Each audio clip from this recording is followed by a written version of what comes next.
Bonjour à tous, bonjour mes amis. Je voudrais vous parler de la trilogie de Jacques-Bertrand Mann. Oui mes amis, Jacques-Bertrand Mann s'est avéré en quelques semaines seulement être un phénomène.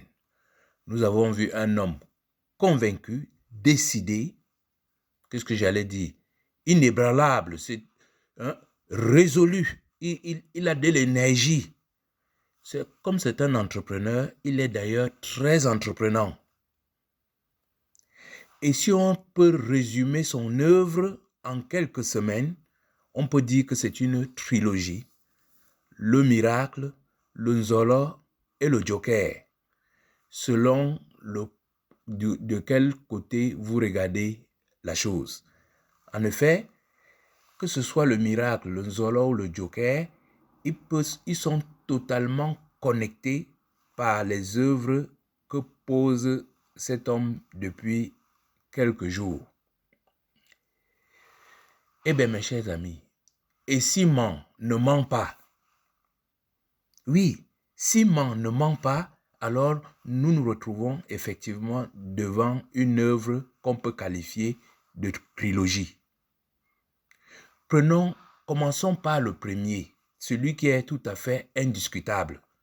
Et je vais vous expliquer pourquoi. Le miracle.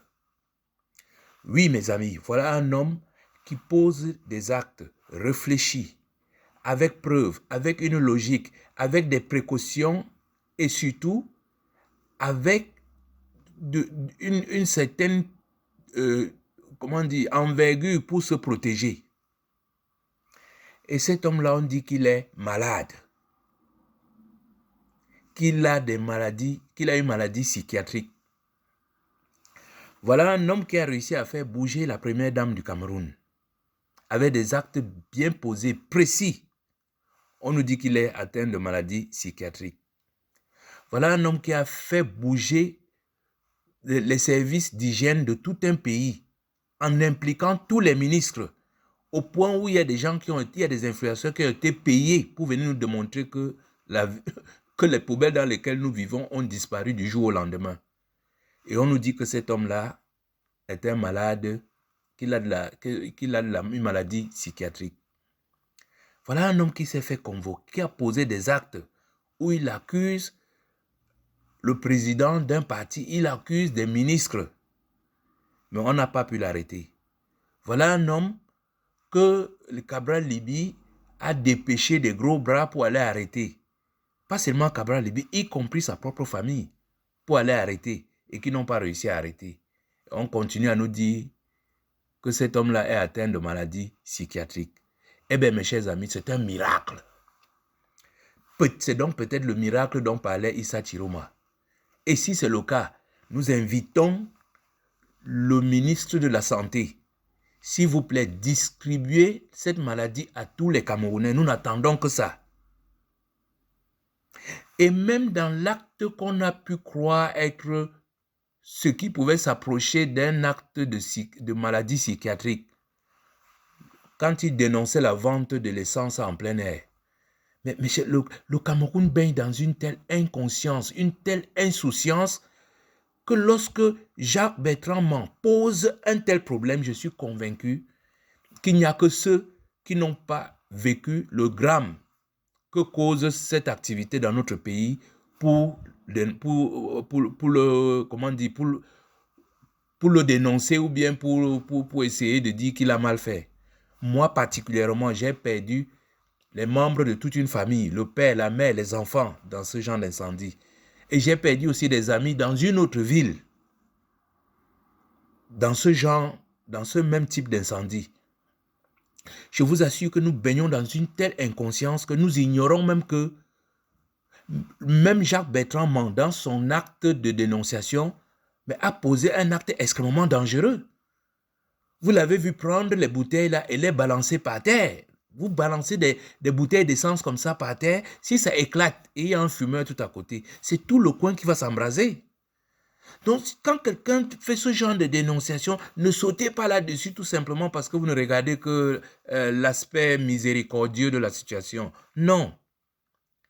Si Jacques Bertrand est malade, s'il a une maladie psychiatrique, eh bien c'est un miracle qu'on donne cette maladie à tous les Camerounais. Voilà pour le premier point de la trilogie. Le deuxième point, selon Zola, il est probable que M. Mang ait entendu les consignes et la mission que Anissé Ekane nous a confiée. Parce que tous les actes qu'il pose sont de véritables Zola, que ce soit à Cabral Libi, que ce soit au ministre Oona, que ce soit comment dire, à la première dame, ce sont de véritables Zola. Et c'est de ça qu'il s'agit. Il faut pas faire d'erreur, mais mettre des vrais Zola. Le troisième aspect de cette œuvre, de cette trilogie, c'est le Joker. Eh oui, mes chers amis, et si Mang ne ment pas, alors il a décoché là, ce que les samouraïs appellent, comment on appelle ça, une épée à double tranchant. C'est le vrai sabre. Pourquoi à double tranchant? Parce que Cabral Libi est en course pour le poste de ministre. Et son ami Jacques Bertrand Mang peut rappeler à toute la mafia qui est au pouvoir que, attention, Cabral Libi est celui qui vous a donné le feu vert. C'est lui qui a accepté l'argent pour ne pas dénoncer la chose. Donc, ne faites pas l'erreur de ne pas mettre son nom dans la liste. Donc, c'est pour ça que j'ai dit, c'est le Joker. Il peut s'agir de ça. C'est-à-dire, il fait semblant de lutter contre son ami, alors qu'en réalité, il lui apporte un véritable soutien en rappelant à ceux qui ont volé les élections, enfin qui croient avoir volé, parce que je vous dis, ce vol-là n'aura pas lieu. Mais comme pour l'instant, ils tiennent le butin en main, ils croient qu'ils ont réussi le coup. Et Jacques Bertrand Mang leur rappelle, monsieur, faites très attention. Celui qui a la clé, celui qui a validé le vol, pour l'instant, c'est Cabral Libi. Donc, non seulement il faut lui donner un poste, mais moi, qui suis son principal soutien, j'ai besoin de mon poste. Et en ce sens-là, je rejoins ce que disait le docteur Boni Aimé quand il soupçonnait ce bonhomme d'être dans un... qu'il soit dans un way terrible. Mais comme je vous ai dit, c'est un sabre à double tranchant. C'est-à-dire, Jacques Bertrand Mang peut aussi envoyer le message au capo di capi, à celui qui organise tout ce banditisme, que, attention, vous ne pouvez pas récompenser doublement Cabral Libi. C'est pour ça que je disais qu'il aurait marqué un vrai Zola à Cabral Libi. Il sera en train de dire à la junte qui est au pouvoir, écoutez, mon ami qui a les boutons sur le visage a déjà pris 1 milliard. Donc, il est inutile de le récompenser doublement. On ne peut pas lui donner 1 milliard et le renommer ministre. Donc, vous voyez très bien que dans ce cas-là, c'est pour ça que j'ai dit c'est un joker. Voilà, mes chers amis, en quelques mots résumés, la trilogie de ce phénomène Jacques Bertrand Mang. Est-il un miracle? A-t-il mis le Zola? Ou bien est-il un joker? En tout cas, la seule certitude que nous avons, c'est que si ce monsieur est malade, s'il a une maladie psychiatrique, alors c'est un miracle qu'on donne cette maladie à tous les Camerounais. Nous nous en porterons mieux. Merci de m'avoir écouté et à bientôt.